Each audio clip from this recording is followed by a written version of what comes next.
Hey everybody, it's Curtis Stewart, living off grid. It's that time of year again, springtime, time to get our gardens going, and I'm super excited about that because I love gardening. I love growing stuff and feeding my family with what we can grow here on the land, and it's just great stuff. So right now I'm just getting ready to get the soil ready to plant some seeds because I like growing stuff from seeds because that way I know where the seeds are coming from. And I don't go down to Lowe's or Home Depot and get their starter plants because they could have all kinds of diseases or anything. Most of the time they're good, but I just like growing things from seeds. But anyway, I wanted to show you. I actually already started, but I wanted to show you how I got my soil ready. What I take is a brick of coco coir, and I like coco coir because it retains a lot of moisture and it's nice and fluffy. And I mix it with just some cheap potting soil, and then I add some nutrients to it. And I'll add nutrients to it as the plants start to grow and stuff as my fertilizer. And I also have a worm bin going to get some of that really nice worm compost, because that stuff is great for a garden.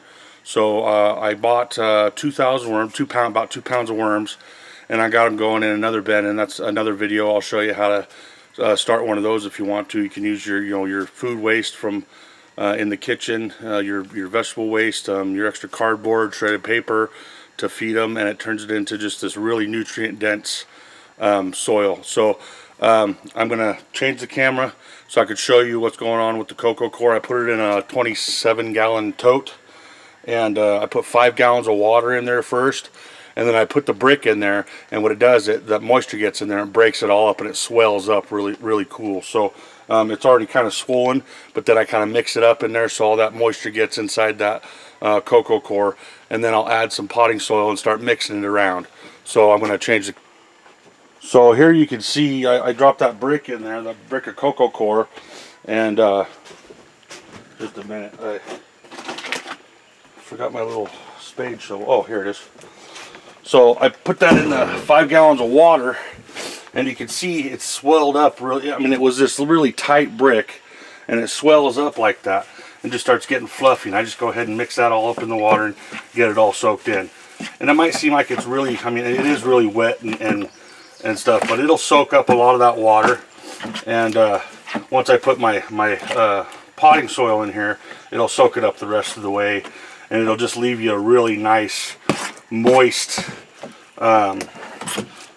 soil to plant your seeds in. See, it's all kind of soupy. I like to just get it all up in there so it soaks up all that water and really breaks apart well. And watch, I'll show you. You can actually take a handful of this, squeeze it, and then you got nice fluff. See that? I mean, it's just so nice. It just it retains that moisture, but then if you squeeze it, it just fluffs right back up again. So that's why I love this coco coir.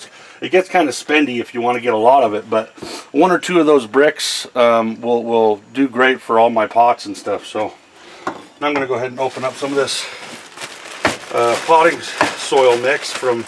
I did get this from Lowe's, and it's just the cheapest brand I can get because I can add nutrients to it, and it doesn't have too big of. I don't like the really big bark and stuff inside there. And I don't like the perlite in there either. Sometimes I'll add my own perlite just so I know how much is going into it. But I'll just start dumping some of this in there. About half a bag, and then I'll mix this up. Make sure that coco coir and everything gets all mixed in there real nice.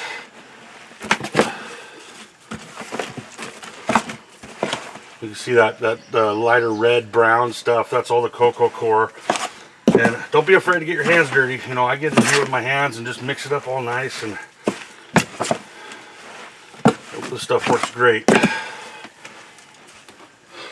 And I do the same thing when I start my worms, my worm bedding.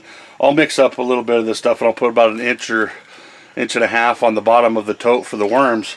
And they love that coco coir, and they can just get on in there and start doing what they do. So I'll go ahead and add the rest of this. And then I'll just take my hands and start mixing it around. Get all that stuff from the bottom there. I apologize about the audio. I didn't want to bring all my sound equipment stuff out here because it's starting to rain a little bit.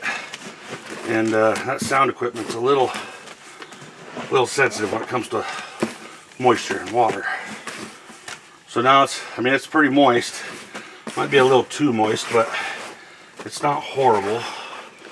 And that stuff will dry out pretty quick.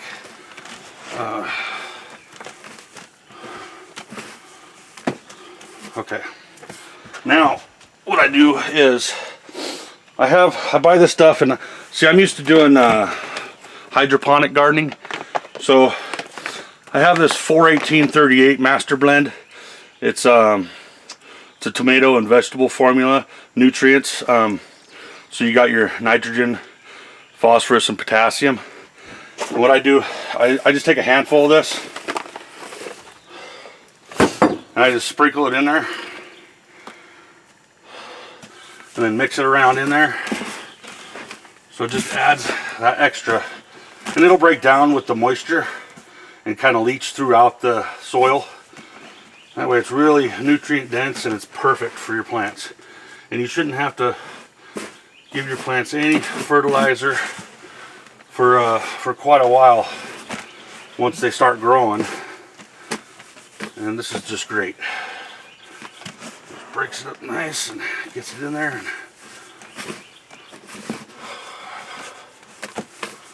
So anyway, that's how I get my potting soil going.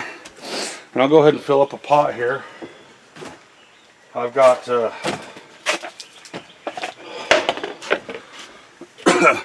I've got these little plastic pots that you'll usually when you go to the store and you buy your plants, they'll be in these pots like this.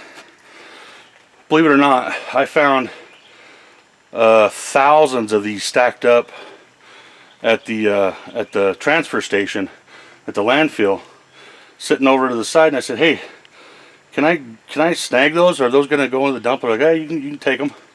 So I've got thousands of these, and last year I cleaned them off really well, and I used them a little bit. So, but that's not going to hurt anything. So I'm just going to go ahead and fill one of these up, nice and loose, like that. There we go. Ready for a seed. So I'm gonna plant my seeds, and then I'll label them on the side, and I just put like masking tape with the label on it, what it is, and let them start growing. So that's about it. Thanks for watching, and I'll show you once the plants start growing, and we'll keep you updated. Thanks.